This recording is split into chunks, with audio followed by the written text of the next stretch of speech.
जलसे में बड़ी रूहानियत नजर आ रही है, क्योंकि शहजादे मुस्तफ़ा बैठा है।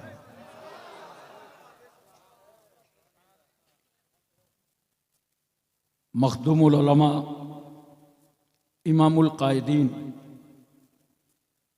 शेख तरीक़त हज़रत अल्लामा मौलाना सैयद मोहम्मद मसूद मियाँ साहब कलीमी क़िबला मद्दज़िल औलाली व नूरानी साहिब सज्जादा आस्तान आलिया हुसैनिया कलीमिया चिश्तिया कटरा शरीफ,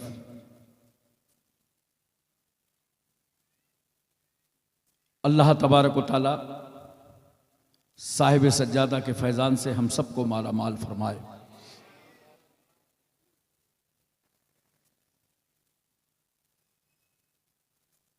सूरत देखिए, शक्ल देखिए, चेहरा देखिए। जमात अहले सुन्नत में ऐसी नूरानी शक्लों को देखकर ही लोग कहते हैं कि ये जमात अहले सुन्नत वल जमात बरहक है। ये नूरानी शक्लें और कहीं नहीं मिलेंगी। आप बोलो, सब इंडियन और जापानी नजर आएंगे, लेकिन मक्के मदीने का अक्स हर एक में नजर ना आएगा। तमाम तर मसरूफियत के साथ जिस जाति के रामी ने अपने खानदानी जिम्मेदारियों को निभाया हो, आबा व अजदाद की विरासत और अमानत को हकदारों तक पहुंचाया है, उस जात का नाम सैयद मसूद मियाँ है। हसरे ज़ाफ़ी के साथ एक शेर नज़र करता हूँ, इन्हीं की शान को ज़ेबा नबूवत की विरासत है, इन्हीं की शान को ज़ेबा नबूवत की विरासत है, इन्हीं का काम है दीनी मरासिम की निगहबानी। मैंने कल भी अपनी तकरीर में ये बात कहा था और आज दूसरे ढंग से उसे कहने जा रहा हूं। ये बंगाल के लोग इतना गिरवीदा क्यों है? ढूंढ रहे हैं हुजूर कहां है, पीर साहब कहां है। और पीर साहब हर एक को नवाज रहे हैं। आज मुझे मालूम हुआ, कल के जलसे में जिस गांव में मैं था, इमाम नगर में, कम से कम 15 जगह जाकर हजरत ने दुआ की थी और तकरीबन 15 जगह आज भी यहां जाके दुआ की। और ज़रूरियात से फारिग होकर देखिए, अपने औराद, वज़ाइफ, आमाल, नमाज, इबादत सबसे फारिग होके फिर स्टेज की जिम्मेदारी अदा कर रहे हैं। अगर आप मुझसे पूछें कि हजरत की कोई करामत बताइए, तो आप लोग तो बता देंगे, क्योंकि आप लोगों का रहना सहना ज्यादा है। हजरत की दुआ से किसी को बेटा हुआ होगा, किसी का कारोबार चला होगा, कोई बच्चा नौकरी पा गया होगा, किसी के घर के मसाइल हल हो गए होंगे, किसी के खानदान का झगड़ा खत्म हो गया होगा, किसी की आला औलाद में बरकतें हो गई होंगी, किसी का बच्चा आलिम दीन बन गया होगा, किसी का बच्चा हाफिज कुरान बन गया होगा। लेकिन मुझे एक करामत बहुत अच्छी तरह याद है। 62 अरबी मदरसों की ही नहीं, जहां असरी तालीम भी दी जाती हो, उन इदारों की निगहबानी, निगरानी और उनसे 178 बच्चे एक साल में फारिग करके देना, यह सबसे बड़ी करामत है। अल्लाह तबारक व तआला इनका रूहानी फैजान जमात अहले सुन्नत पर जारी व सारी फरमाए। और क्यों ना हो, ये ख्वाजा गरीब नवाज का मुल्क है। बोलो, बात बात पे नारा लगाते हो ना ख्वाजा का। एक नारा मैं देता हूं, बहुत आसान है, बहुत आसान है, लेकिन इसको लगाते रहिएगा। हिंदुस्तान में रहते हैं, ख्वाजा ख्वाजा कहते हैं। लगाइए, एक आदमी लगाइए तो हिंदी।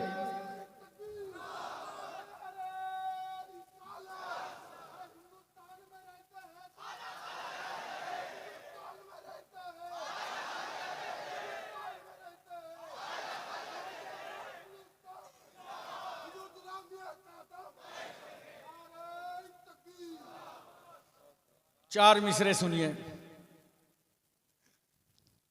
रिजवान साहब की तरह मेरी आवाज नहीं है, मगर अल्लाह का शुक्र है कि उनकी भी मेरी तरह नहीं है। चार मिसरे हाजिर हैं। ग्राउंड बहुत छोटा है, पायक है, बिल्कुल चौवे छक्के नहीं लग सकते। कहीं कहीं कट करूंगा, अगर कोई कैच निकले तो संभालना।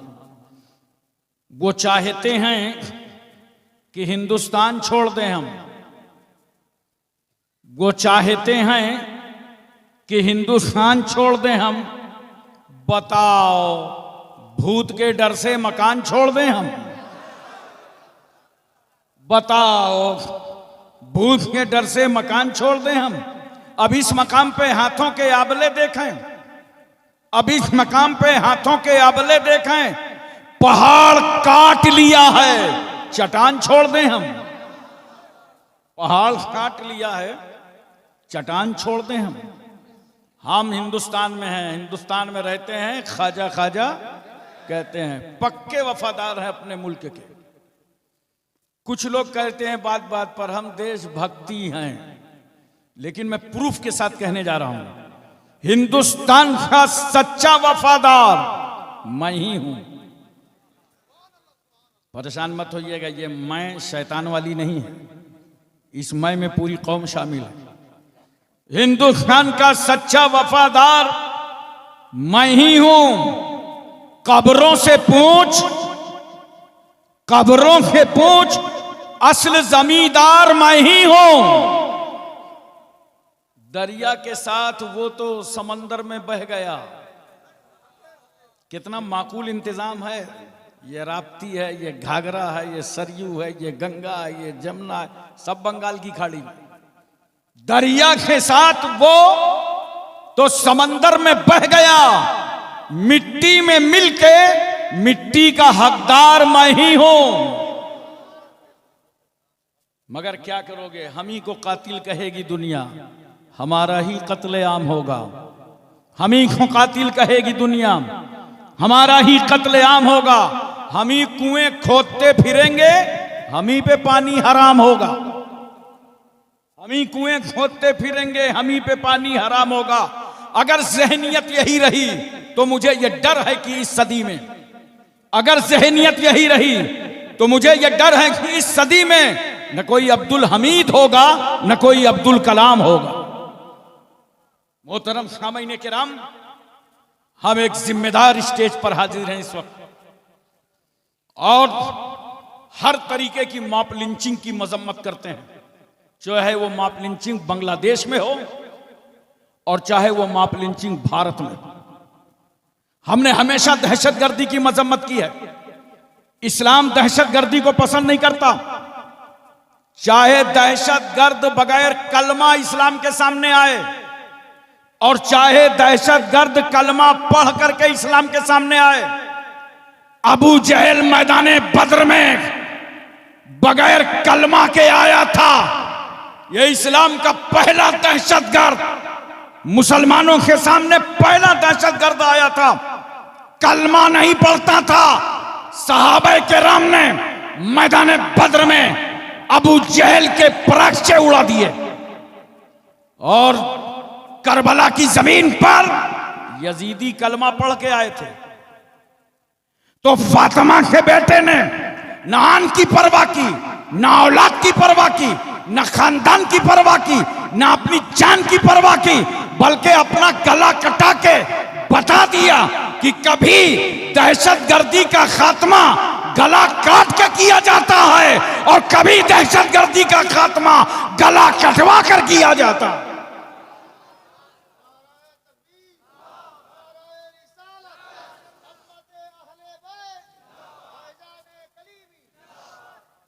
इसलिए मैं दोस्तों तुमसे कहना चाहूंगा, नौजवानों, मेरा खिताब आजकल पूरे मुल्क में नौजवानों से बहुत हो रहा है। पढ़ाई की तरफ कदम उठाओ, पढ़ो, इल्म हासिल करो। क्या जरूरत थी कटरा शरीफ की खानकाह को मालदा आकर, मुर्शिदाबाद आकर ये अजीम इदारे कायम करने की?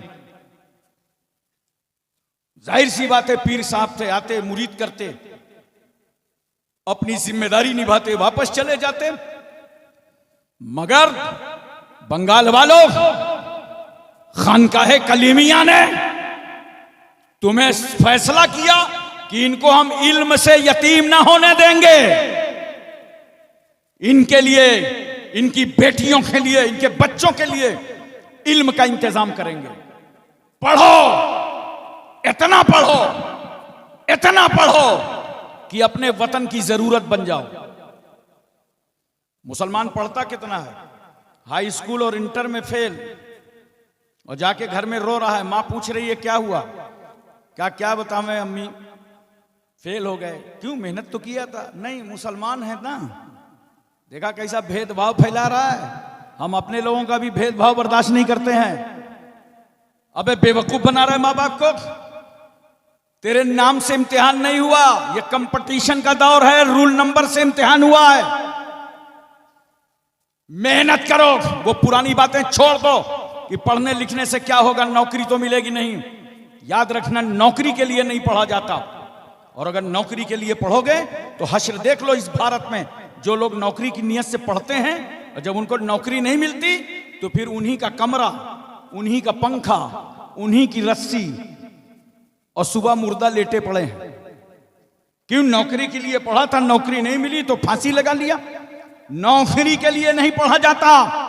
पढ़ो इस नियत से, अल इल्म नूरुन, इल्म रोशनी है और जेहालत अंधेरा है।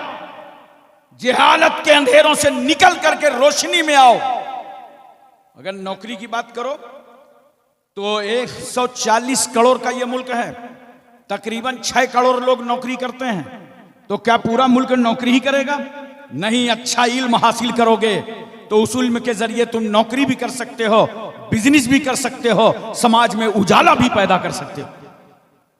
इसलिए तब्दीली लाओ नौजवानों, तालीम की तरफ, इल्म की तरफ अपने कदमों को बढ़ाओ और पढ़ो। वो पुराने लोग थे जो कहते थे पढ़ने लिखने से क्या होगा, नौकरी नहीं मिलेगी। नौकरी का नजरिया ही हटा दो, इस नियत से पढ़ो कि इल्म का नूर लेके आलम में छा जाएंगे। और इल्म हो तो इतनी बेचैनियां ना हो, तुम जवाब दे सको। आज लोग तुमसे सवाल करते हैं इस्लाम के बारे में तो कहते हो अच्छा रुकिए, मौलाना खलीलुर रहमान साहब से मुलाकात होगी तो बताएंगे, मौलाना अस्माउल कलीम साहब से मिलेंगे तो बताएंगे, हमारे शेख साहब तशरीफ लाएंगे तो पूछ के बताएंगे। नहीं मुसलमानों, इतना इल्म तुमको दीन का और दुनिया का होना चाहिए, सामने वाला पूछता चला जाए और तुम जवाब देते चले जाओ। अब मैं आपसे पूछता हूं, इस मुल्क में इतने नर्वस होके क्यों रहते हो? तुम्हें मालूम है इस मुल्क के लिए हमने कितनी कुर्बानियां दी हैं? हमने कितनी जानें निछावर की हैं इस मुल्क में? भारत की आजादी में हमने कितना बढ़ चढ़ करके हिस्सा लिया है। पढ़ो तारीख, लोग हिस्ट्री मिटा रहे हैं, मगर पढ़े लिखे रहोगे तो अपनी तारीख याद रखोगे। आसानी से हिंदुस्तान आजाद नहीं हुआ, हमारी माएं बेवा हुई हैं तब भारत आजाद हुआ है, हमारे बच्चे यतीम हुए हैं सब हिंदुस्तान आजाद हुआ है। कौन नहीं जानता अल्लामा फजल हक खैराबादी को? उन्होंने अंग्रेजों के खिलाफ फतवा जिहाद सादिर फरमाया है, तब हिंदुस्तान आजाद हुआ। और अल्लामा फजल हक साहब ने फतवा कहां से लिखा था? मैं उलमा किराम की खास तवज्जो चाहूंगा। वो कॉलेज में बैठ के नहीं, यूनिवर्सिटी में बैठ कर नहीं, स्कूल में बैठ के नहीं, मदरसे की चटाई पे बैठकर। कहां है वो लोग जो कहते हैं ये मदारिस अरबिया आतंकवाद के अड्डे हैं? मैंने कहा भाई जुबान संभाल लो, इंसाफ से बात करो। अगर भारत में अरबी मदरसे ना होते तो हिंदुस्तान आजाद ही ना होता। चलिए किसी मदरसे में, दरियापुर चलिए, कलियाचक चलिए, मुर्शिदाबाद चलिए, किसी मदरसे में चलिए, मेरे साथ कोई सेठ खड़ा हो जाए, मैं कहूंगा 10 किलो सेब ले लो और चलते हैं दारुल उलूम के अंदर। वहां पहुंचे तो बच्चों की तादाद सैकड़ों से ऊपर थी। हमने कहा 10 किलो सेब में होगा क्या, हॉस्टल के अंदर चलो। और हॉस्टल में सिर्फ उन बच्चों से ये कह दो, ये जो तालिब इल्म बैठे हुए हैं इनसे कह दो जरा एक चाकू ले आओ, तो इसको आधे आधे टुकड़े करके सबको तकसीम कर दें। छुरी ले आओ, छुरी समझते हो, रामपुरी छुरी समझ रहे हो ना? मैं बड़ी गारंटी से कहता हूं पूरे हॉस्टल में इन बच्चों के एक छुरी न मिलेगी, एक चाकू न मिलेगा। अबे जो कौम ऐसी दाल खाती हो कि जरूरत पड़ जाए तो वजू कर लो, वो हथियार उठाएगी नहीं। याद रखना, ये जितने 178 बच्चे 62 मदरसों से मिलाकर फारिग हुए हैं, यही बच्चे दहशतगर्दी के खिलाफ मुल्क में आवाज उठाएंगे, अमन शांति का पैगाम देंगे। यह सिखाया जाता है आपके पीरो मुर्शिद की सरपरस्ती और रहबरी में। अल्लामा फजल खैराबादी ने अंग्रेजों के खिलाफ फतवा जिहाद सादिर कर दिया तो आपको काले पानी की सजा दे दी गई इंडमान जजीरे में। और जानते हो, वहां आपने कहा मुझे कलम दे दो, कागज दे दो, मैं अपने वतन की तारीख लिखना चाहता हूं। तो अंग्रेजों ने कहा अल्लामा साहब ये गेस्ट हाउस नहीं है, मेहमान खाना नहीं है, न कलम मिलेगा न कागज। उस वक्त अल्लामा फजल खैराबादी ने कहा था, नादानो, फजल हक का हौसला तुम रोक नहीं सकते। आपने कोयला को कलम बना लिया और कपड़े को कागज बना डाला, अस्सौरतुल हिंदिया नामी पूरी किताब लिख डाली। और याद रखो उलमा किराम की खास तवज्जो, आप लोगों से मैं गुजारिश करूंगा जब 26 जनवरी का मौका आया करे, 15 अगस्त का मौका आया करे, तो आप भी कलम हाथ में उठा लिया करो और अपने बुजुर्गों की कुर्बानियां लिखा करो, अखबारात के हवाले करो। आप और हम खामोश बैठे रहते हैं, दयाबना जो हैं वो जबरदस्ती अंग्रेजों के गुलामों के नाम लिख लिख करके अखबारों में भेजते हैं और हमारी नई नस्ल समझती यह है कि हमारे बुजुर्गों ने कोई कुर्बानी नहीं दी। याद रखो अल्लामा फजल खैराबादी कौन है? जब इनका इंतकाल हुआ उस वक्त घर के लोग पहुंचे थे मुलाकात के लिए, तो हजरत अल्लामा फजल खैराबादी का जनाजा निकल रहा था। लोगों ने कहा किससे मिलने आए हो? कहा अपनी औलाद से। कहा उनका तो ये कांधे पर जनाजा जा रहा है। मगर घर वालों ने खुदा का शुक्र अदा किया था, ए अल्लाह हमारे बेटे की मौत हो गई मगर हिंदुस्तान की आजादी को जिंदगी मिल जाएगी। ये कुर्बानियां हैं। और सुनिए, अल्लामा फजल खैराबादी का ताल्लुक उलमाए अहले सुन्नत से। अरे बोल दो जोर से सुभान अल्लाह, दिल लगा के बोलो सुभान अल्लाह। मुफ्ती इनायत अहमद साहब काकोरवी कौन है? काले पानी की सदा काट के जब निकल रहे थे तो इनके दोनों हाथ में किताब थी, एक में तवारीख हबीबेला, एक में इल्मुस्सेगा। और आज ये दोनों किताबें हमारे यहाँ दाखिले निसाब हैं। मौलाना लुत्फुल्लाह शालीगढ़ी को कौन नहीं जानता? मौलाना सैयद अहमद अशरफ कचौचुवी के उस्ताद गिरामी हैं, इन्होंने कुर्बानी पेश की तब भारत आजाद हुआ। मौलाना सैयद काफी मुरादाबादी को कौन नहीं जानता? मुरादाबाद के चौराहे पर जब अंग्रेजों ने फांसी के फंदे पर लटकाया था, उस वक्त आला हजरत फाजिल बरेली में कह रहे थे, ए लोगों, सैयद साहब की रगों में पहले ही से खूने हाशमी मौजज़न था, लो वतन पर कुर्बान हो गया। तो हमारे नाकाबिरीन ने, बुजुर्गान दीन ने कुर्बानियां दी हैं, तब भारत आजाद हुआ है। नोट करो, हम हिंदुस्तान के किराएदार नहीं हैं, बल्कि हम भारत के जमींदार हैं, हिस्सेदार हैं, हकदार।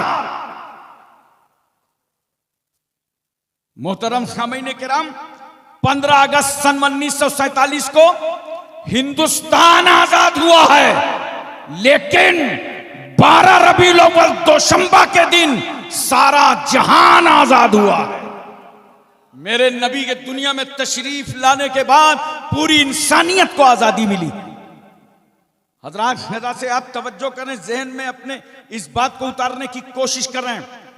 आज भी हुकूमतें पब्लिक को हक कब देती हैं? बोलो, जब उनके सामने हाथ फैला के भीख की तरह मांगो, धरना प्रदर्शन करो, पार्लियामेंट का घेराव करो, असेंबली का घेराव करो, तब हुकूमतें हक देती हैं। सिर्फ हिंदुस्तान की बात नहीं करता, पूरी दुनिया की हुकूमतों का यही मामूल है कि हाथ फैला करके भीख की तरह मांगो तब हक मिलता है। अरे ये दुनिया है, जब इन हुकूमतों के सामने हाथ फैला करके भीख मांगो तब हुकूमतें हक देती हैं। मगर कुर्बान जाओ उस रहमतुल लिल आलमीन पर जो मेरा रसूल मक्के और मदीने की चटाई पर बैठा है। नबी के सामने न कोई धरना है, न प्रदर्शन है, न कोई आंदोलन है, न कोई तहरीक चल रही है, न कोई अपील कर रहा है, न कोई मुतालबा कर रहा है, मगर मेरा पैगंबर इस समाज पर इतना मेहरबान है कि बगैर मांगे गरीबों को हक दे रहे हैं मुस्तफ़ा, यतीमों को हक दे रहे हैं मुस्तफ़ा, लावारिसों को हक दे रहे हैं मुस्तफ़ा, बीमारों को हक दे रहे हैं मुस्तफ़ा, अपाहिजों को हक दे रहे हैं मुस्तफ़ा, कमजोरों को हक दे रहे हैं मुस्तफ़ा। अरे वह बेटियां जो पैदा होते ही जिंदा दफन कर दी जाती थी, उनको जिंदगी का हक दे रहे हैं मुस्तफ़ा। एक शख्स ने पैगंबर से आके पूछा था, कहा या रसूलल्लाह सल्लल्लाहु अलैहि वसल्लम, जमाने जिहालत में मुझसे एक बहुत बड़ा गुनाह हो गया था। नबी करीम सल्लल्लाहु अलैहि वसल्लम फरमाते हैं क्या था? कहा या रसूलल्लाह क्या अल्लाह मुझको माफ कर देगा? पैगंबर ने फरमाया कौन सा गुनाह था? कहा या रसूलल्लाह जमाने जिहालत का माहौल था, जब घरों में बेटियां पैदा होती थीं तो लोग उनको ले जाकर जिंदा कब्र में उतार देते थे, और यूरोप के लोग आर महसूस करते थे कि किसी की अगर बच्ची जवान हो जाएगी तो दूसरे के बेटे को अपने घर का दामाद बनाना पड़ेगा, लिहाजा बेटी की जवानी से पहले इसकी जिंदगी का खात्मा कर दो। ये माहौल था अरबों का। या रसूल अल्लाह मेरे घर भी एक बेटी पैदा थी और वो बेटी से मुझे बड़ा प्यार था, बड़ा मैं उससे प्यार करता था, सरकार में गोद में रखता था, आगोश में रखता था। वो बच्ची मुझसे बहुत मानूस थी, लेकिन जब उसकी कुछ उम्र बढ़ी तो मैंने भी फैसला किया कि अगर ये बच्ची जवान हो गई तो कल दूसरे के बेटे को अपने आस्ताने का दामाद बनाना पड़ेगा। तो या रसूल अल्लाह मैंने एक दिन दिल में पत्थर बांधा और उस बेटी को लेकर के आबादी के बाहर चला गया। बच्ची पूछती रही, बच्ची हाथ पैर चलाती रही, उसे नहीं मालूम था आज ये मेरा बाप मेरे साथ क्या करने वाला है, आज ये मेरा बाप मुझे कहाँ ले जा रहा है। मैं ले गया सुनसान मकाम पर, बच्ची को बैठा दिया, मेरे हाथ में औजार था, मैंने कब्र खोदना शुरू कर दिया, बड़े बड़े पत्थर हटाने लगा। मेरे पैरों में धूल लगती थी तो वो बच्ची नन्ही नन्ही हथेलियों से मेरे पैर की लगी हुई धूल को साफ करती थी और सोचती थी ये क्या कर रहा है मेरा बाप, अल्लाह जाने क्या हो रहा है। तब भी वो मुझसे प्यार कर रही थी, मैं उसकी कब्र खोद रहा था और वो उसके दिल में बाप की मोहब्बत तड़प रही थी, वो मुझसे मोहब्बत कर रही थी। आखिरकार मैंने कब्र तैयार कर ली और कब्र तैयार करने के बाद बेटी को जिंदा उठाया और उठा करके मैंने उस गड्ढे में डाल दिया, बड़े बड़े पत्थर उस पे डाले। बच्ची अंदर से चिल्लाती रही, या अबत माजा तफल, मेरे वालिद ये क्या कर रहे हैं, अब्बा जान ये क्या कर रहे हैं। मैंने बेटी की एक न सुना और मैं उसे जिंदा दफन करके चला आया था। नोट करो मुसलमानों, अरबों के यहाँ ये माहौल था, मगर इन जिंदा दफन होने वाली बेटियों को बचाया है जनाबे मोहम्मदुर रसूलुल्लाह ने। आप देखिए जरा सा, यहीं तक नहीं, सरकार सल्लल्लाहु अलैहि वसल्लम जब मक्के शरीफ से हिजरत फरमाकर मदीना तैयबा तशरीफ ले गए ना, तो ये औरतें छतों पे चढ़ी थी, छत पे चढ़ी थी, सरकार आ रहे हैं। अरे जोर से बोलो सुभान अल्लाह, दिल लगा के बोलो या रसूल अल्लाह, सरकार आ रहे हैं। मौर्रिख तो यहां तक लिखता है कि जब अहले मदीना को खबर हो गई कि नबी करीम सल्लल्लाहु अलैहि वसल्लम आने वाले हैं, तो ये लोग रोज सुबह सुबह जल्दी से अपना खाना पीना पका लेते थे और सब लोग आबादी से बाहर निकल जाते थे इस इंतजार में कि सरकार आ रहे हैं।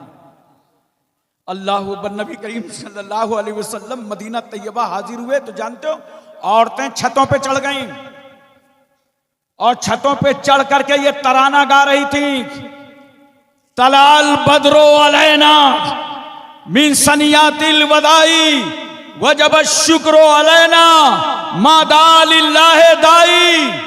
ये औरतें तराना क्यों पढ़ रही थी मालूम है? नोट करो, नबी की आमद पर, मदीने पहुंचने पर ये औरतें तलाल बद्र को तराना इसलिए पढ़ रही थी, आज मदीने वो रसूल आया है जिस रसूल ने औरतों को इज्जत अता की है और 25 साल की उम्र में 40 साल बेवा खदीजतुल कुबरा से अपना निकाह किया है। औरतों को इज्जत देने वाला रसूल आया है, इसलिए ये औरतें खुशियां मना रही थी। अब मैं पूछता हूं इन माँ बहनों से, बेटियों से, ये सर्दी के माहौल में तुम सब जलसे में हाजिर हो, क्यों? अरे जिस रसूल ने औरतों को इज्जत दी हो तो वो औरतें नबी के जलसे में न जाएंगी तो कौन जाएगा? मोहतरम सामीन किराम, छोटी छोटी बच्चियां सरकार को देख के तराना पढ़ रही थी, दफ बजा रही थी, खुश हो रही थी। नबी करीम सल्लल्लाहु अलैहि वसल्लम बच्चियों के पास से गुजरे, बोल दो मोहब्बत से सुभान अल्लाह। सरकार जब गुजरे तो बच्चियों ने देखा तो अल्लाह के रसूल ने पूछा, बच्चियों क्या तुम अल्लाह के नबी से मोहब्बत करती हो? बच्चियों ने कहा, हाँ या रसूल अल्लाह, हम सब आपसे प्यार करते हैं। नबी करीम सल्लल्लाहु अलैहि वसल्लम फरमाते हैं, बच्चियों मैं भी तुमसे मोहब्बत करता हूं। नबी पूछते हैं, इतना खुश क्यों हो? तवज्जो चाहता हूं, इतना खुश क्यों हो बच्चियों? कहा, खुश इसलिए हैं कि सरकार आप मदीने आ गए, अब आपका पड़ोस मिल गया। आका आपका पड़ोस मिल गया हमको। ये छोटी छोटी बच्चियां दब बजा बजा करके खुश हो रही थी और नबी के पड़ोस होने पर फख्र कर रही थी। क्यों? इन बच्चियों को मालूम था, अरे ये वही रसूल मदीने आया है जिसके आने से पहले बेटियां जिंदा दफन की जाती थी। आज तो उस रसूल का पड़ोस हमें मिल गया है, अब कोई बेटी जिंदा दफन न होने पाएगी। मोहतरम सामीन किराम, छोटे छोटे बच्चे गोल मना बना करके, झुंड की झुंड बना करके, जैसे देखो जलसा होता है, हजरत तशरीफ लाए पीर साहब, कितने बच्चे झुंड बना बना के आते हैं, पीर साहब आए हैं, हुजूर आए हैं। बच्चों को क्या मालूम, उन्होंने तो घर में सुन रखा है कि हमारा शेख आया हुआ है। इसी तरीके से मदीने में मैं मिसाल नहीं दे रहा हूँ, तकरीब फ़हम के लिए अर्ज कर रहा हूँ, आपके समझ में उतारने के लिए। जब मदीने शरीफ के बच्चों को मालूम है, छोटे छोटे बच्चे गोल बना बना करके आए और गलियों में खुशियाँ मना रहे थे। क्या अनवार तजल्लियात की बारिश हो रही थी मदीने में और बच्चे खुशी मना रहे थे। पैगंबर सल्लल्लाहु अलैहि वसल्लम ने बच्चों से पूछा, बहुत खुशी नजर आ रहे हो? कहा, हाँ या रसूलल्लाह सल्लल्लाहु अलैहि वसल्लम, हमें खुशी क्यों है? ये बच्चे खुशी क्यों मना रहे थे? नोट कर लो, कान खोल करके सुन लो। इन बच्चों को मालूम था हमारे आबा अजदाद की जिंदगी गुलामी में गुजरी है, गुलाम दर गुलाम। लेकिन ये गुलामों के बच्चे आज इसलिए खुश हैं कि आज जो रसूल मदीने आया है, जैसे ये पैगंबर अब्दुल्ला के आंगन में आमना की गोद में 12 रबीउल अव्वल दोशंबा के दिन सुबह सादिक शहर मक्का में पैदा हुआ था, तो पैदा होते ही इस नबी ने सुहैबा के हाथों और पैरों की गुलामी की जंजीरों को तोड़ दिया था।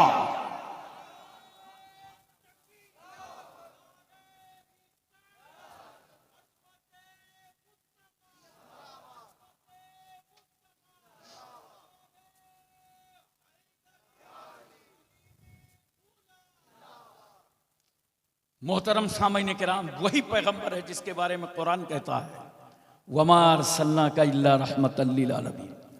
ऐ महबूब, सारी कायनात के लिए हमने आपको रहमत ही बनाकर भेजा।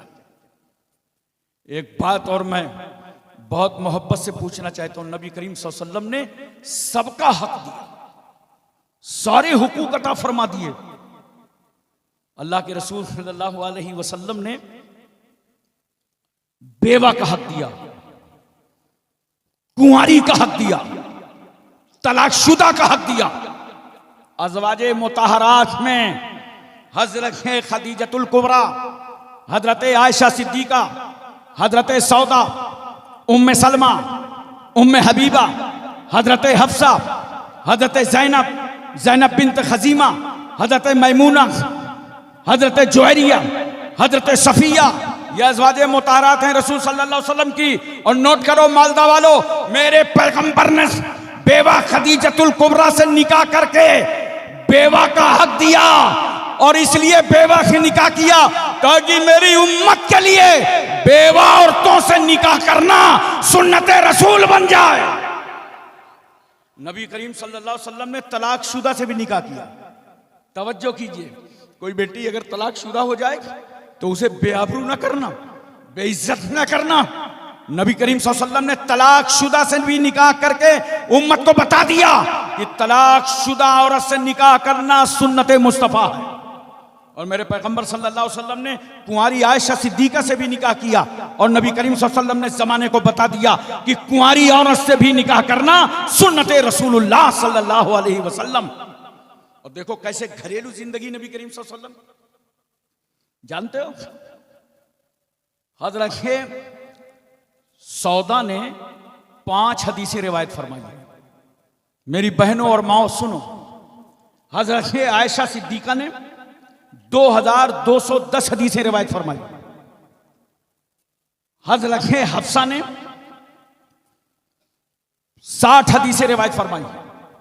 उम्मे सलमा ने 378 हदीसें रिवायत फरमाई। उम्मे हबीबा ने 65 हदीसें रिवायत फरमाई। हजरत मैमूना ने 76 हदीसें रिवायत फरमाई। हजरत जैनब ने 11 हदीसें रिवायत फरमाई। हजरत जुहैरिया ने 7 हदीसें रिवायत फरमाई और हजरत सफिया ने 10 हदीसें रिवायत फरमाई।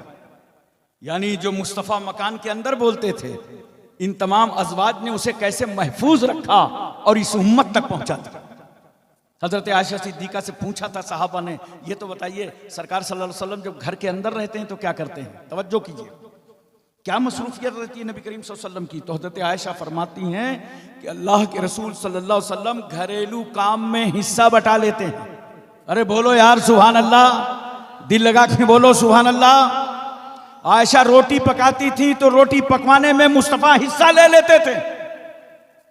बोलो चाहे ना बोलो, हिस्सा तुम भी लेते हो, ये कन्फर्म मालूम है मुझे, मगर दबाव में आ गया। मैं यही तो समझाना चाहता था। बीवी की धौंस में आ गया, बीवी से डर कर, बीवी का खौफ खा करके घरेलू काम करते हो। आज से ये नजरिया बदल दो और नजरिया ये पैदा करो कि बीवी का सपोर्ट करेंगे, घरेलू काम करेंगे, क्या समझकर? सुन्नते रसूल समझकर, सुन्नते मुस्तफा समझकर। तो देखो बीवी भी खुश हो जाएगी और सुन्नत भी अदा हो जाएगी। तवज्जो है ना? जरा सा ज़हन हाजिर रखो दोस्तों, पैगंबर सल्लल्लाहु अलैहि वसल्लम ने हर एक के हुकूक अता फरमाए हैं। इंसान तो इंसान, मेरे रसूल सल्लल्लाहु अलैहि वसल्लम ने जानवरों को हक दे दिया। कब इस जानवर को साए में बांधना है, कभी इसे धूप में बांधना है, कभी इसे चारा खिलाना है, कभी इसे पानी देना है। मुस्तफ़ा जान रहमत सल्लल्लाहु अलैहि वसल्लम ने सबके लिए तरीका बता दिया। उस नबी के मानने वाले हैं हम, और बड़े खुशनसीब हैं कि उस पैगंबर की औलादें आज भी जिंदा हैं, आज भी मौजूद हैं। जिस नबी का हम तराना गा रहे हैं, जिस नबी का हम गीत गा रहे हैं, उनका घराना हमारी नजरों के सामने आज भी नजर आ रहा है। मुर्दों तक को हक दिया है रसूल ने, जिंदा तो जिंदा, मुर्दा तक को हक दिया है। एक बात बताओ, एक दिन मरना है कि नहीं? बहुत झटके में धीरे धीरे बोला, जी जी जी जी, अब टहलाओ नहीं, मरना है। अच्छा, चाहे जितने ज्यादा बूढ़े आदमी से पूछो बाबा मरना है, तो लाठी लेके ढूंढेगा ये कौन आ गया जो मरने की बात कर रहा है। इतना कन्फर्म टिकट, बस डेट नहीं मालूम। मरना है ना, याद करो जब वो वक्त आएगा। उसी मौत से पहले ही के लिए तो तुम्हारे शेख तुमसे तौबा करा रहे हैं, गुनाहों से बचो, नेकियां पे आओ। मौत आएगी, हमारा तुम्हारा लाशा आंगन पे रखा होगा, चादर ढांप दी जाएगी, समाज रो पड़ेगा, खानदान बेचैन और बेकरार हो जाएगा। इंतकाल हो गया, लोग आना चालू होंगे, चलो देख आए। मगर मैं इसीलिए कहता हूं, कभी अपनी दौलत पर घमंड न करना, अपनी इज्जत पर घमंड न करना, अपनी कामयाबी पर घमंड न करना, अपने बड़कपन पर घमंड न करना, तकब्बुर मत करना। बड़ा सिर्फ अल्लाह ही है, बड़ा खुदा ही है। अपने बड़कपन पर गुरूर मत करना, वरना देख तेरा ये घमंड तेरे ही घर वाले आंगन में तोड़ देंगे। जैसे ही रूह निकली, जो भी आएगा, कोई नहीं कहेगा सेठ साहब कहां हैं, हाजी जी कहां हैं, इमाम साहब कहां हैं। हर आने वाला कहेगा मिट्टी कहां है, जनाजा कहां है, ताबूत कहां है, मैयत कहां है। हाय, मरते ही हमारा नाम तो हमारे घर वालों ने बदल दिया। ये मेरे हाथ की अंगूठी मेरे घर वाले उतार लेंगे, 4-5 घंटे आंसू बहेंगे, उसके बाद लोग कहेंगे नहलाने का इंतजाम करो, कब्र बनाओ। नहलाने का वक्त आएगा, पटरे में लेटा दिए जाओगे, चारों तरफ से पर्दा होगा, 4 समाज के समझदार आदमी खड़े होंगे, कपड़े उतारो। थोड़े कपड़े टाइट हुए तो एक जिम्मेदार कहेगा कपड़ा ऐसे मत उतारो वरना मुर्दे के बदन में झटका लग जाएगा, तकलीफ होगी। तब कैंची ले लो, काट दो, झटका न लगने पावे। मैं इसीलिए तो मैं कहता हूं पूरी दुनिया को बताओ, जब पढ़ोगे लिखोगे तब तो समझाओगे। बताओ अमेरिका को, समझाओ बर्तानिया को, इस्राइल के गुंडों के दिलो दिमाग में उतार दो, भारत की जमहूरियत के माथे पर जबर का टीका लगाने वालों को समझा दो, जो इस्लाम एक मुर्दा को तकलीफ ना देता हो वो इस्लाम किसी जिंदा को क्या तकलीफ देगा। इस्लाम रहमतों का मजहब है, बरकतों का मजहब है, इंसानियत का मजहब है, मानवता का मजहब है, बशरियत का मजहब है, इखलास का मजहब है, अखलाक का मजहब है, भाईचारा का मजहब है, मसावात का मजहब है, अहिंसा का मजहब है। जनाजा तैयार हो जाएगा, खानदान के लोग जमा होंगे, कहेंगे उठा के ताबूत पे रखो। ताबूत समझते हो? खाट। क्या? खाट, चारपाई। यूपी में कहीं खटिया कहीं चारपाई। ये खाट मुर्दे को ले जाने के लिए कब्रिस्तान तक लाओगे कहां से? बोलो, अरे जोर से बोलो ना, कहां से? अब समझ में आया? औकात समझ में आई? 2-2 रुपए जो चंदा करके चारपाई खरीदा है उसी चारपाई पे लेटाए जाओगे, चंदे वाली चारपाई पे। आज तक मैंने किसी अमीर आदमी को यह वसीयत करते नहीं सुना कि भाई ऐसा जब मेरा इंतकाल हो जाए ना तो ये पुराने मुर्दों वाली चारपाई मत लाना, नई स्टील की खरीद लेना वरना इन्फेक्शन ना हो जाए। उसी चारपाई पे लेटाए जाओगे जिस चारपाई के लिए ये अहले मदरसा, अहले मस्जिद, इमाम, मुतवल्ली चीख चीख के तुमसे जुमा में कहते हैं कि मस्जिद के खराजात के लिए चंदा दे दो, तो देने के बजाय बाहर बकवास करते हो। अरे इमाम साहब को जब देखो चंदा ही मांगा करते हैं, चंदा ही मांगा करते हैं। अच्छा, न देने वाला ही बकवास करेगा, जानते हो? जैसे कुछ लोग कहेंगे अरे मौलाना लोग मुर्गा बहुत खाते हैं, तो जानते हो ये कौन कहेगा? जिसने कभी किसी आलिम की दावत नहीं की होगी, ये वही बोलेगा। तवज्जो कीजिए जरा सा।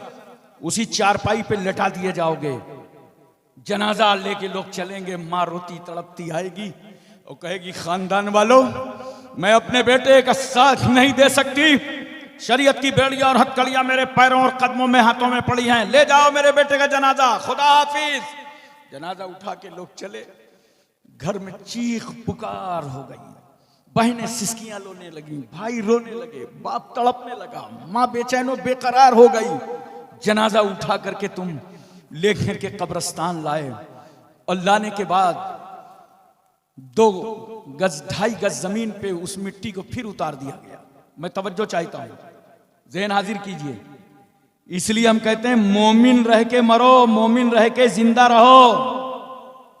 जानते हो हम सब पहले कहां थे? आलमे अरवा में। अल्लाह ने हुक्म दिया बंदो दुनिया बदलो, मां बाप के पेट में आ गए। 8 महीना 9 महीना जब तक चाह रखा, कहा दुनिया बदलो, दुनिया में आ गए। 20 साल 25 साल 100 साल जब तक चाहेगा दुनिया में रखेगा, कहेगा दुनिया बदलो, कब्र में चले जाएंगे। कब्र में जब तक चाहेगा खुदा रखेगा, हुक्म देगा दुनिया बदलो, मैदाने हश्र में चले जाएंगे। हिसाब किताब होगा, कहेगा दुनिया बदलो, जन्नत चले जाएंगे। अबे मोमिन मरा का वो तो सफर करता रहा। मोमिन को बनो, 2.5 गज जमीन पर लेटा दिए जाओगे। मैं तवज्जो चाहता हूं, जलाए नहीं जाओगे। 2.5 गज। पहले बड़े मकान में रह रहे थे, अब अल्लाह की मेहरबानी देख रूह निकल गई है, तेरा काम समट गया है, छोटा मकान मिलेगा और इसमें भी छत पड़ेगी, या तो पत्थर ऊपर से रखे जाएंगे या लकड़ी का बंगा, डायरेक्ट मिट्टी नहीं। लटा दो, मिट्टी दे दो, खानदान के बुजुर्गों को बुलाओ, वो आया, कहता है वमीन्हा खलकनाकुम वफीहा नुईदुकुम वमीन्हा नुखरिजुकुम तारतन उखरा। मिट्टी दे दी गई, सब वापस चले गए। अब मैं आपसे इतना पूछता हूं, इज्जत से कांधे पर लाए, 3 चादरों में लपेटकर। यह और बात है कि कफन में जेब नहीं होती। बहुत माल इकट्ठा मत करो, सब यहीं रह जाएगा। और कब्र में उतार करके वापस चले गए। मुर्दे को जलाया नहीं। पहले बड़े मकान में था, अब छोटे मकान में रख दिया। पूरी दुनिया को बता दो, जो इस्लाम मुर्दा जलाने की इजाजत ना दे, वो इस्लाम किसी जिंदा को जलाने की क्या इजाजत देगा? अच्छा, एक बात और बताओ, नमाज पढ़ते हो ना? बोलो। न पढ़ते हो तो शुरू हो जाओ। वजू करते हो, अगर 1 लोटा पानी में वजू हो जाए तो दूसरा लोटा फजूल इस्तेमाल की इजाजत नहीं है। पूरा लोटना तो बड़ी बात, 1 कतरा फजूल पानी बहाने की इजाजत नहीं है। फजूल खर्ची हराम है। बूंद बूंद पानी की हिफाजत करो। क्या यह सारी जिम्मेदारी जल निगम की है? पानी बचाओ। मुसलमानों, तुम्हारी जिम्मेदारी है। वअंज़लना मिनस समाए मान तहूरा। अल्लाह फरमाता है, आसमान से हमने पाक पानी नाजिल फरमाया है। फजूल खर्ची करने की तुमको इजाजत नहीं है। 1 लोटा पानी में वजू हो जाए तो 1 कतरा फजूल नहीं बहा सकते, क्योंकि कुरान कहता है इन्नल मुबज़्ज़िरीना कानू इख्वान शयातीन। बेशक फजूल खर्ची करने वाले शैतान के भाई हैं। पानी की हिफाजत करना ये हमारी जिम्मेदारी है। 1 कतरा फजूल पानी बहाने की इजाजत नहीं है। अरे पूरी दुनिया को समझा दो, जो इस्लाम 1 कतरा फजूल पानी बहाने की इजाजत ना दे, वो इस्लाम नाहक किसी का खून बहाने की क्या इजाजत देगा? ये है इस्लाम। समझो मुसलमानों, अपने दिलो दिमाग पर उतारो। मिट्टी हो जाएगी, सब वापस चले आएंगे। कोई रुकेगा? कोई ठहरेगा? दोस्ती, ये नौजवान लड़के, इनको बड़ा लगाव था दोस्तों से। माँ बाप बुलाएं तो नहीं सुनेंगे, पलट पलट के बिस्तर में सो जाएंगे। लेकिन दोस्त अगर आवाज दे दे तो चड्ढी बनियान ही में बाहर भाग जाएंगे। दोस्त बुला रहा है, बड़ा नाज था दोस्ती पर। अरे कभी बाप से मोहब्बत करके देख। मां से आराम मिलता है, बाप से इज्जत मिलती है। तुझे नहीं मालूम कितने मसाइब झेल कर, मुसीबतें झेल कर आता है। बेटी को जरूरत हुई, बाप से कह रहा है। बीवी को जरूरत हुई, शौहर से कह रही है। बेटे को जरूरत, बाप से कह रहा है। 10 आदमी का पूरा घर बाप से कहता है, और वो सबकी सुन लेता है, सबकी सुन लेता है। उसके जो बस में नहीं होता वो भी सुन लेता है। लेकिन देख, जब वो तन्हाई में होता है तो अपने रब से बातें करता है, अपने मौला से बातें करता है। मेरे मालिक, ये जिम्मेदारियां निभाने की तौफीक अता फरमा। नौजवानों, बाप को कभी दुखी ना करना, कभी रंज में ना डालना। माँ बाप को ना झड़को ना उफ कहो, जोर से तक मत बोलो। कुछ लोग गुर्रा के बोलते हैं माँ बाप से, नहीं, नरमी से पेश आओ। कुरान कहता है उनको उफ तक ना कहो, उन्हें झड़को तक नहीं। कोई साथ ना देगा। माँ ने तो घर ही में साथ छोड़ दिया था। बाप को बड़ा प्यार, जो एक लम्हा अपनी नजरों से उजल होना बर्दाश्त न कर सके, वो बाप भी वापस हो गया। दोस्त, रिश्तेदार, अकारीब सब कब्र से वापस पलट गए। कोई ठहरा? कब्र कह रही है मैं तारीकी का घर हूं, मैं जुल्मत का घर हूं, मैं अंधेरा घर हूं, मैं काली कोठरी हूं। और उसी कब्र में जानते हो नकीरैन कब्र को चीरते हुए आएंगे। नेशनल हाईवे से नहीं, जमीन चीरते हुए। बड़े बड़े दांत, बड़े बड़े बाल, डरावनी चेहरा, और तुम्हारी कब्र में आएंगे। मैं आपसे पूछना चाहता हूं, मोहब्बत के साथ बताओ और प्यार के साथ समझाओ। सब लोगों ने साथ छोड़ दिया। माँ तो घर ही में रुक गई थी, बाप वापस पलट गया। दादा को बड़ा प्यार था पोते से, वो भी वापस निकल गया। तमाम दोस्त अहबाब सब वापस पलट गए। कोई कब्र में साथी न बन सका, मगर कुर्बान जाओ उस रहमतुल लिल आलमीन पर कि जहां माँ बाप नजर ना आए, वहां भी रहमतुल लिल आलमीन नजर आए।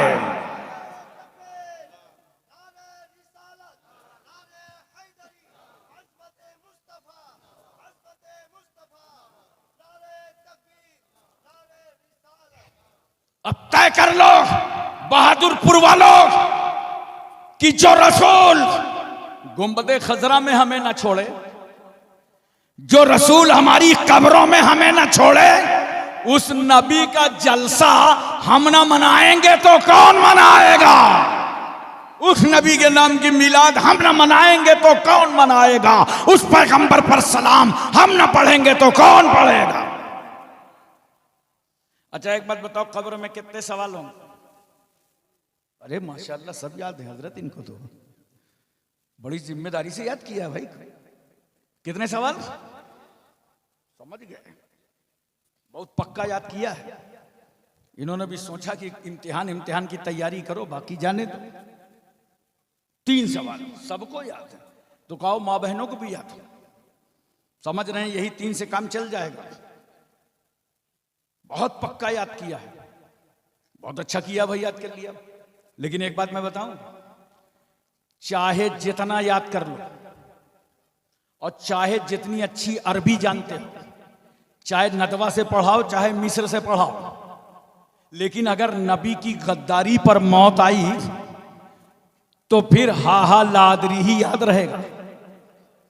और अगर 1 नंबर के भी जाहिल रह गए, अरबी ही नहीं जानते, लेकिन मौत रसूल की वफादारी में आई है, तो फरिश्ता सवाल करता जाएगा और तुम जवाब देते चले जाओगे। पहला सवाल क्या है? मन रब्बों का, तुम्हारा रब कौन? बहुत तवज्जो से सुनिएगा, तुम्हारा रब कौन है?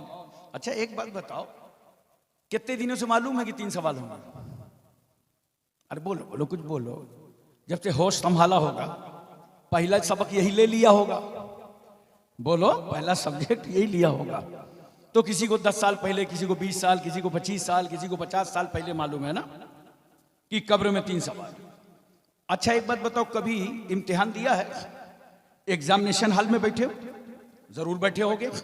जब इम्तिहान देते हो तो अगर ऐलान किया जाए कि 9 बजे से पेपर होगा, तो एग्जामिनेशन हॉल में पेपर तुम्हारे हाथ में कै बजे आएगा? 9 बजे कि 1 दिन पहले? बोलो। खैर अब कुछ भरोसा भी नहीं हिंदुस्तान का कब लीक हो जाए, लेकिन उसूल यही है कि 9 बजे अगर टाइम है तो 1 दिन पहले भी पेपर हाथ में नहीं आता। और अगर पेपर हाथ में आ जाए तो शोर मच जाएगा, पेपर आउट, पेपर आउट, इम्तिहान कैंसिल, पेपर लीक, इम्तिहान कैंसिल। और ये लड़कों की कौम, किसी बात में एक हो या ना हो, नकल कराने में सब एक है। अगर पेपर आउट हो जाए ना तो अब्दुल्ला का फोन जाएगा, अबे रमेश। हाँ अब्दुल्ला भाई, पेपर आउट हो गया, 3 सवाल है। रमेश फोन करेगा, अबे महेश, पेपर आउट हो गया। महेश फोन करेगा, अरे अब्दुल कलाम, पेपर आउट हो गया। मिनटों में पूरे भारत में फैला देंगे पेपर आउट, हुकूमत कहेगी इम्तिहान कैंसिल। अरे ये दुनिया है, जब इम्तिहान लेती है तो पेपर छुपा लेती है। 1 महीना पहले भी नहीं बताती, 1 हफ्ता पहले भी नहीं बताती, 1 दिन पहले भी नहीं बताती, 1 घंटा पहले भी नहीं बताती। और अगर बता दे तो इम्तिहान कैंसिल। ये दुनिया है, इम्तिहान लेती है तो पेपर छुपा लेती है। मगर कुर्बान जाओ उस रहमतुल्लिल आलमीन पर जिस रसूल ने 1400 साल पहले हमारे कब्र का पेपर आउट कर दिया कि पहला सवाल मन रब्बों का है, दूसरा सवाल मा दीनों का है, तीसरा सवाल मा कुंता तकुलो फी हाज़र रजुल है।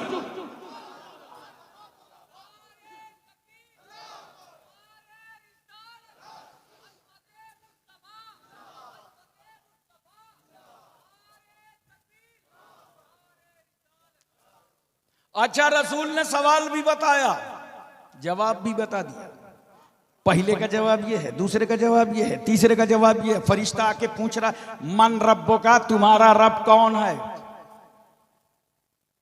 मोमिन था, उसने कहा रब्बी अल्लाह, मेरा रब अल्लाह है। बोल दो सुभान अल्लाह, मेरा रब अल्लाह है। इतने में फरिश्ते ने दूसरे सवाल की तैयारी कर दी। मैंने कहा नकीरैन, उसने तो बता दिया मेरा रब अल्लाह है, अल्लाह को तो एक मानता है, ये दूसरा सवाल करने जा रहे हो? कहां दूसरे सवाल का तेवर बता रहा है। अल्लाह को बहुत सारी कौमें मानती हैं, नसरानी भी मानते हैं, बोलो, यहूदी भी मानते हैं। हमारे भारत में जब अक्ल मानते मानते पंचर हो जाती है तो कहते हैं नहीं नहीं, ये तो बस कुदरत ही जाने, बस वो एक है। डॉक्टर भी कहता है बस जाओ, ले जाओ, अब दुआ कराओ, एक ही खुदा है। तो अल्लाह को तो बहुत सारी कौमें एक मानती हैं, रब मानती हैं। इसलिए फरिश्ता कह रहा है सिर्फ अल्लाह को रब मानने से काम नहीं चलेगा, मां दीनों का ये बता किस दीन की रोशनी में अल्लाह को रब मानता है, वो उसूल बताओ, वो कानून बताओ। कहा मां दीनों का, तुम्हारा दीन क्या है? मोमिन ने कहा दीनी अल इस्लाम, मेरा दीन इस्लाम है। इतने में फरिश्तों ने तीसरे सवाल की तैयारी कर दी। मैंने कहा फरिश्तों, उसने तो बता दिया मेरा रब अल्लाह है, मेरा दीन इस्लाम है, ये तीसरा सवाल कहां? इस्लाम में भी कई फिरके हैं। कुछ लोग तो अपनी जमात का नाम ही पूरा पूरा इस्लाम से रखे हैं। खाली इस्लाम बताने से काम न चलेगा। अल्लाह को रब मानते हो, ठीक है, दीन तुम्हारा इस्लाम है, ठीक है, लेकिन नहीं, अब फरिश्ता तीसरा सवाल कर रहा है। मां कुंता तकुलो फी हाजर रजुल, इस मर्द के बारे में बताओ, क्या ख्याल है, क्या राय है, क्या इरादा है, बताओ इनके बारे में। अल्लाहू अकबर। इतना फरिश्ते का सवाल करना था कि हमारी तुम्हारी कब्रों में आ गए जनाब मोहम्मदुर रसूलुल्लाह, आ गए रसूल वफा, आ गए वजू सफा, आ गए शमसुद्दोहा, आ गए बदरुद्दोजा, आ गए नूरुल हुदा, आ गए नजमुन नदा, आ गए ऐनुत्तका, आ गए स्ननुन्नका, आ गए खंजुलता, आ गए कशफुल गिता, आ गए बहरुल मनन, आ गए नहरुस सुनन, आ गए जमीलुल शियम, आ गए शफीउल उमम, आ गए साहिब जूदो करम, आ गए हुजूर अकरम, आ गए सैयद आलम, आ गए नूर मुजस्सम, आ गए खासदार अरब अजम, आ गए फखरे बनी आदम, आ गए नबी मुहतरम, आ गए रसूल मुअज्जम, आ गए अल्लाह का पैगंबर, यतीमों को सहारा देने वाला आ गया, बेवाओं को कलेजे से लगाने वाला आ गया, बेबसों को इज्जत देने वाला आ गया। हमने देखा रसूल का चेहरा, का इनके बारे में पूछ रहे हो? अरे ये वही रसूल हैं जिनको देखा नहीं था। जलसे में इन्हीं के लिए खड़े हुए थे, मिलाद में इन्हीं के लिए खड़े हुए थे, कॉन्फ्रेंस में इन्हीं के लिए खड़े हुए थे। फजर पढ़ा खड़े हो गए, जोर पढ़ा खड़े हो गए, असर पढ़ा खड़े हो गए, मगरिब पढ़ा खड़े हो गए, इशा पढ़ा खड़े हो गए, जुमा पढ़ा खड़े हो गए, ईदैन पढ़ा खड़े हो गए। इनके बारे में पूछते हो? जब हमारी जमात का कोई आलिम इस रसूल को बयान करता था तो आंखों में आंसू आ जाते थे। इनके बारे में पूछ रहे हो? हाज़ा नबीना मुहम्मदुर रसूलुल्लाह, ये तो हमारे आका मौला जनाबे मुहम्मदुर रसूलुल्लाह।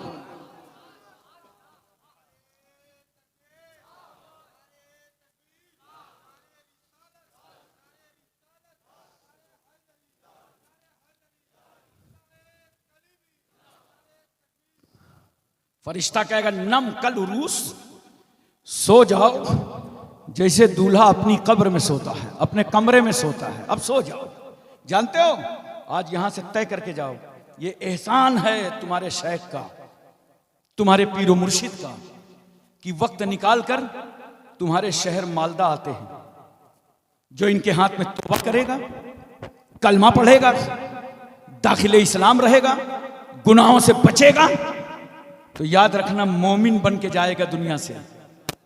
और जब मोमिन बन गए तो याद रखो, कब्र या तो जन्नत के बागों में से एक बाग है और या जहन्नम के खंदकों में से एक खंदक है। मोमिन के लिए जन्नत के बागों में से एक बाग है और काफिर के लिए जहन्नम के खंदकों में से एक खंदक है। इसलिए दोस्तों, अपने गुनाहों से तौबा करो और जब कब्र जाया करो किसी को दफन करने ना,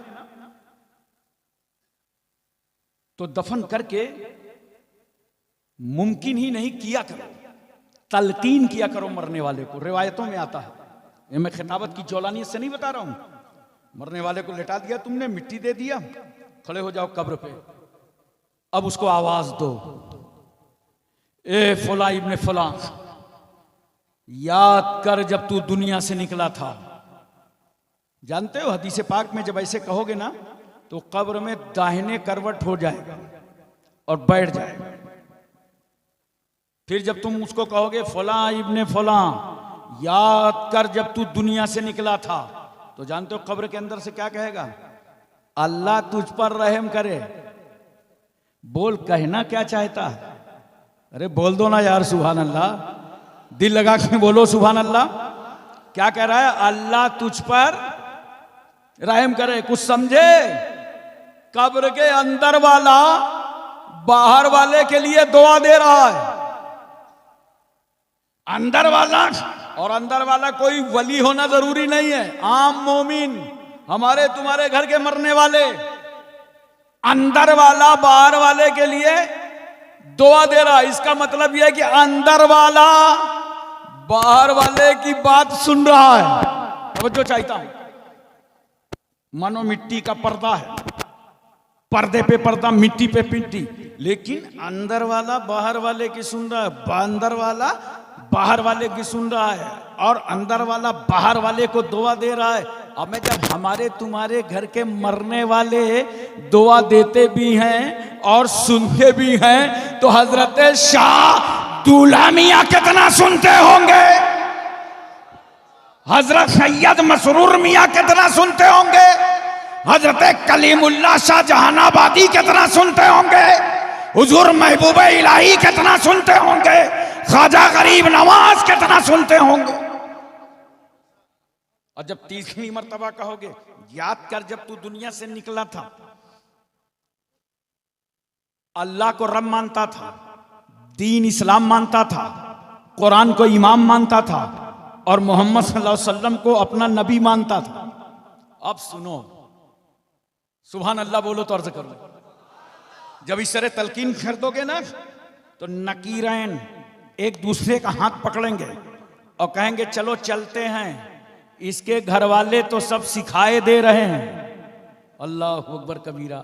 इसके घर वाले तो सब सिखाए दे रहे हैं, मतलब ये है तुम कब्र के बाहर से, तवज्जो चाहता हूं, कब्र के बाहर से जो अंदर वाले को, मिट्टी के नीचे वाले को कह रहे थे, तलकीन कर रहे थे, वो अंदर वाला सुन रहा था। कैसे?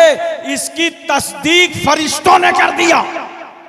बाहर वाले की बात अंदर वाला सुन रहा है, तभी तो जाने लगे। अब मुझे बताओ, जब आम मोमिन कब्र से सुनता है, तो हमारा तुम्हारा मुर्शिद कितना सुनेगा? बोलो। इसीलिए मैं कहता हूं, जो रसूल कल मक्का में जिंदा था, वही पैगंबर आज गुंबदे खजरा में जिंदा है। मोहतरम सामईन किराम, एक फायदा सुन लीजिए, बाकी आखिरी तकरीर तो कल होगी इंशाअल्लाह। एक फायदा सुन लीजिए, तलकीन का फायदा कितना है। जब आप मरने वाले को तलकीन करेंगे ना, तो जानते हो कितना बड़ा फायदा होगा। एक तो जिमनन उसको तलकीन हो जाएगी। कैसे? जब अजान दोगे। अजान देते हो कि नहीं देते? अबे बंद तो नहीं किया, चल रहा है ना। जब तक कटरा का फैजान रहेगा, सुन्नियत का ऐलान रहेगा। ये मशाइख के दामन इसलिए पकड़े जाते हैं। जाते हो कब्र में, दफन करने के बाद अजान देते। देखो कितना बड़ा फायदा। जब तुम अजान दोगे ना और मुर्दा सुनेगा, तो जिमनन मुर्दे को तलकीन हो जाएगी कि मैं अल्लाह को एक मानता हूं, रसूल को नबी मानता हूं। तलकीन का फायदा हो रहा है। और दूसरा फायदा सुनो, पूरे कब्रिस्तान में अगर किसी को अजाब हो रहा होगा, तो अजान की बरकत से अल्लाह अजाब को टाल देता है, अजाब फैल जाएगा। और तीसरा फायदा सुनो, अजान सुन के शैतान भागता है, तो जवाब देने में उसको आसानी होगी, चूंकि शैतान अजान से भागता है। इसलिए हम अहले सुन्नत वल जमात अपने मरने वालों की कब्रों पर अजानें देते हैं। मुसलमानों, बस एक बात समझ लो और जहन में रख लो अच्छी तरह, कि अपनी जिंदगी को थोड़ा बदलना है। नौजवानों, तकरीरें बहुत सुना आपने, इस कदर प्रोग्राम सुनते हैं। 42 साल हो रहे हैं मुझे मुल्क और बैरून मुल्क में खिताब करते हुए। बहुत जलसे होते हैं, एक जलसे से कुछ न कुछ तब्दीली लेके आया करो कि चलो इंशाअल्लाह ताला ये तब्दीली लाएंगे। और मैं बहुत आसान बात बता दूं, अपने को बदलना है। बोलो, बदलना है ना? बहुत आसान चीज है। चलो एक चीज से बदलो, थोड़ा सा दिमाग लगाना है और कुछ नहीं करना। जूता चप्पल पहनते हो? जोर से बोलो ना। बस कल से तय कर लो, आज ही से, जब जूता चप्पल पहना करो तो दाहिना पैर पहले डाला करो, और जब उतारा करो तो बायां पहले निकाला करो। देखो काम भी चल गया, सुन्नते रसूल भी अदा हो गई। कितना आसान नुस्खा है। कपड़ा पहनते हो ना, पैजामा पहनते हो ना, अरे इतना खामोश हो लगता है सब नागालैंडी हो। अबे पैजामा पहनते हो ना, बस जब पैजामा पहनो तो बैठ जाओ और साफा बांधो तो खड़े हो जाओ। देखो काम भी चल गया और सुन्नते रसूल भी अदा हो गई। खाना खाते हो दस्तरखान लगा लो। वैसे तो माशाअल्लाह बंगाल के लोग बहुत मेहमान नवाज होते हैं। ये मैं पूरे हिंदुस्तान में कहता हूँ, आपकी तारीफ इसलिए नहीं कर रहा हूँ कि कल से थोड़ी ज़्यादा बढ़ा देना, इजाफा कर देना, ऐसा कुछ नहीं है। अल्हम्दुलिल्लाह मेहमान नवाज होते हैं बंगाल के लोग। तो खाना खाते हो दस्तरखान लगा लो, नमक से शुरू करो, नमक पे खत्म करो। 70,000 बीमारियों का इलाज है। अरे जोर से बोलो सुभान अल्लाह। और देखो जब दस्तरखान में खाने के लिए बैठ जाओ ना, तो जो सबसे कम उम्र हो, छोटा हो, पहले उसके हाथ धुलाओ। और जब खाने से फारिग हो जाओ तो जो सबसे बुजुर्ग हो उसके हाथ धुलाओ। क्यों? अगर आपने छोटे बच्चे के हाथ पहले ना धुलाए तो बैठे बैठे दस्तरखान में सोचेगा, या अल्लाह जहां ऐसी पर्सनालिटीज हो, खुदा खैर करे उधर का माल इधर सप्लाई होगा या नहीं। तो बच्चे का दिल टूटेगा। और इस्लाम दिल तोड़ने नहीं आया, इस्लाम तो टूटे हुए दिलों को जोड़ने के लिए आया।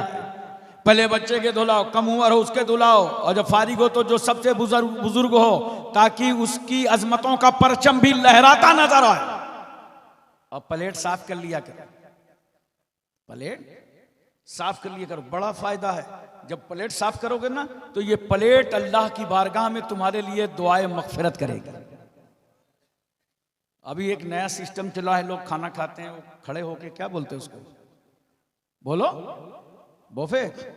एक जगह मैंने पूछा था ये कौन सा सिस्टम है, तो बोले बम्फर सिस्टम। खड़े खड़े लिए लिए भाग रहे हैं, खाना लेके भाग रहे हैं। अरे सुन्नत के मुताबिक खाओ यार, बैठ के खाओ, सुन्नत के मुताबिक खाओ, दिमाग लगाओ, सारे काम होंगे और सुन्नत भी अदा होती चली जाएगी। नौजवान को देखो हमारे, जरा सा कपड़े कैसे पहन रहा है, पैंट देखो इनकी, जींस इतनी टाइट कि पता नहीं चलता इसने पैंट को पहना है कि पैंट ने इसको पहना है। और सोने पे सुहागा, वो तो टाइट है ही है, प्लस फटी हुई है, और जानबूझ के फटी पैंट खरीद रहा है। क्या तमाशा है, जानबूझ के फटी पैंट ला रहा है, पैसे भी हैं, सब कुछ है, उसका रेट भी हाई है फटी पैंट का। वारे अक्लमंदो, फटी पैंट खरीद रहा है। मैं मुंबई में था, वहां से भिंडी बाजार से आ रहा था, साइड में मेरी गाड़ी थी, एक छोटा बच्चा था, उसने मुझे देखा, कहा हजरत कुरला साइड जा रहे हैं? मैंने कहा हाँ चलो, कहा बैठा लीजिए, मैंने कहा बैठ जाओ, बैठ गया। तो मेरी आदत है दिलजोई करने की, और बच्चों से अगर उनके कपड़े देखो ना तो बहुत खुश होते हैं। तो मैंने कहा इससे बातचीत करें। इसीलिए तो हुजूर महबूब इलाही रहमतुल्लाह ताला अलैह लिखते हैं कि बाजार में इससे ज्यादा कीमती कोई चीज नहीं है कि लोगों के दिलों को राहत पहुंचाओ। बोलो मोहब्बत से सुभान अल्लाह। हमारे इन सूफिया ने हाथों में कैंची नहीं दी है कि काटते रहो, सुई और धागा दिया है कि फट जाए तो सिल लो। तो उस बच्चे से मैंने पूछा, मैंने कहा कहाँ गए थे? शॉपिंग करने गए थे, ईद आ गई ना। मैंने कहा कपड़े ले आए? बोला हाँ। मैंने कहा लाओ देखें। जब उसके कपड़े देखे तो जींस पैंट ऊपर थी, फटी हुई। अबे मैंने कहा तू ठग गया। बोला क्या हुआ हजरत? मैंने कहा पैंट फटी है। तो जानते हो छोटा ऐसे कर रहा था, मतलब मुझी को बेवकूफ समझ रहा था। सजा से बचने की सबील करते हैं, पुराने लोग हैं, पुराना वकील करते हैं। अरे बोले हजरत ये चलता है। अबे हमने कहा फटा हुआ माल भी चल रहा है, कहां ये चलता है, फैशन है। बताओ ये कौन सा फैशन है? बताओ। इस्लाम ने फटे कपड़े पहनने की इजाजत नहीं दी, उनको सिलो, गंदे हो गए तो उनको धुलो। मैं समझ गया कैसे चलता है। कहीं मुंबई में किसी ने फटी पैंट पहन लिया होगा। मुझे हैरत है, अगर किसी ने मुंबई में किसी हीरो ने कभी आधे कपड़े पहने ना तो हिंदुस्तानी सारे कपड़े उतार देंगे। देखिए किसको आइडियल बना रहे हैं। बाल देखो इनके कितने बड़े बड़े। लिबास ऐसा पहनो जिसमें तहारत में भी आसानी हो, इबादत में भी आसानी हो, ऐसा लिबास पहनो। बाल देखो कैसे रख रहे हैं नौजवान, इधर से काट के, उधर से काट के, आगे से काट के, ऊपर से काट के, बीच में ऐसे जैसे मुर्गी का झुआ, लग रहा है किसी समंदर का जजीरा बना रखा। देखो 3 तरीके के बाल रखना चाहिए। ये बातें मैं इसलिए बता रहा हूं कि कल आप होटलों में जाएंगे, चौराहों में जाएंगे, लोग कहेंगे आपके पीर साहब किबला आए थे, उलमा आए थे बयान करने, कैसा रहा जलसा? तो आप कहोगे बड़ा मजा आया। बयान क्या किया? तो याद नहीं आ रहा है, मजा आ गया।